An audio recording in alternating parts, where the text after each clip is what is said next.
another sleepy true crime story. Before we get started, let me know where you are listening from tonight and what time it is in the comments below. Tonight, we drift through a foggy haze of mystery into one of the most unsettling and enduring enigmas of the 21st century. The strange, tragic, and haunting case of Elisa Lam. So, settle into your bed, close your eyes, and let's take a journey through the quiet corridors of time to a place where shadows hold secrets and the truth slips through our fingers like water. Elisa Lam was 21 years old, a Canadian student, born to immigrant parents from Hong Kong. Smart, thoughtful, curious, and like many of us, a little restless. In early 2013, she decided to travel alone through the United States, documenting her adventures on Tumblr. It was a solo trip, brave, bold, maybe even healing, because Elisa also suffered from bipolar disorder and depression. She wrote openly about it in her blog. Honest, vulnerable, but determined, Los Angeles was one of her last stops, and she checked into the Cecil Hotel. The Cecil is no ordinary hotel. Located in downtown LA, it stands tall on Main Street, surrounded by the grit and gray of Skid Row. Once grand, it had become infamous, a building heavy with history. Over the decades, it was home to suicides, overdoses, even murderers. Richard Ramirez, the Night Stalker, stayed there in the 1980s. Another serial killer, Jack Unterweger, lived there too. Locals whispered about curses. Some called it haunted. But to tourists, it was cheap, affordable, and to Elisa, it was just a place to stay. She checked in on January 26, 2013, originally sharing a room with others, but her behavior unsettled them, so she was moved to a room of her own. Just days later, she vanished.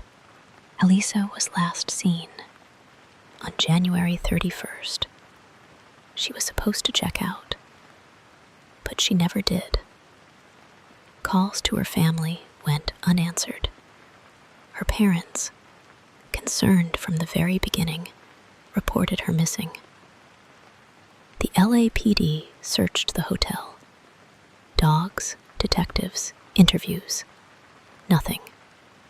Until the hotel released a piece of footage. A piece of footage that would soon go viral. The elevator footage was strange. Filmed the night she vanished, it showed Elisa acting bizarrely. She enters the elevator and presses several buttons, but the doors don't close. She peeks out, looks around, hides in the corner. At one point, she steps out, steps back in, steps out again. Then, she begins moving her hands in odd patterns, almost as if she's speaking to someone unseen, dancing, signaling, hallucinating, and then she walks away, out of frame. The elevator doors close behind her. That was the last time she was seen alive. In the days that followed, theories began to swirl. Was she being followed? Was she high? Was she having a mental health episode? Detectives combed the building, every room, every hallway, except for one place, the water tanks. Guests began to complain. The water tasted strange. It was dark, foul-smelling, inconsistent. A maintenance worker was sent to investigate. He climbed to the rooftop, a restricted area, and opened the hatch of one of the 4 large water tanks. Inside was the naked body of Elisa Lam, floating, dead. Death was ruled accidental, cause drowning. No drugs, no alcohol, no trauma, but questions remained. How did she get onto the roof? The doors were locked. Alarmed. To reach the tanks, she would have had to climb a ladder, lift a heavy metal lid, and lower herself in. All while in a state of confusion or crisis. Some believed it was suicide. Others weren't so sure. Guests began to complain. Many didn't accept the official story. How could she have lifted the tank lid herself? Why was she naked? Why didn't the dogs find her scent? Some claimed she was murdered by someone who knew the hotel. Others blamed the supernatural, the spirits of the Cecil, the ghosts of its past.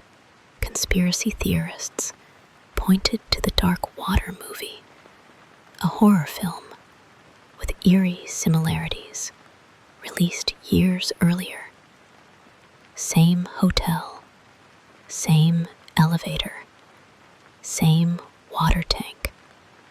Some said it was more than coincidence. The case exploded online. Thousands of Reddit threads, YouTube theories, ghost hunters, TikTok detectives. Everyone had a theory, and no one had closure. Elisa became a symbol of mental illness, of internet obsession, of urban decay, of mystery. In the days before her disappearance, Elisa had visited the last bookstore. She shopped, smiled, seemed okay. She blogged about getting out of her comfort zone, about meeting strangers, about life. She was trying to live. Her Tumblr kept updating, even after her death. Scheduled posts, quotes, photos, reflections. Haunting in hindsight. One post read, "You're always haunted by the idea you're wasting your life." Others were even sadder. Quiet cries for connection, for peace.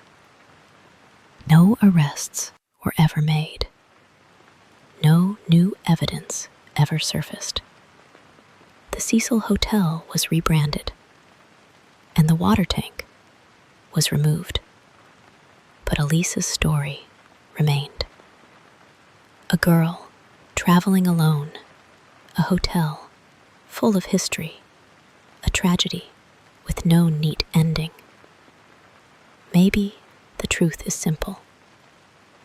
A young woman in distress, lost in her mind, found in a place that could not help her. Or maybe it's more. But tonight, as you drift off to sleep, think of Elisa Lam, not as a ghost, not as a mystery, but as a person, a daughter, a writer, a soul searching for light. Sleep well, and remember, Not all questions have answers, and not all stories end the way we wish they would. Thank you for listening, and I hope you have a deep, restful sleep. Good night.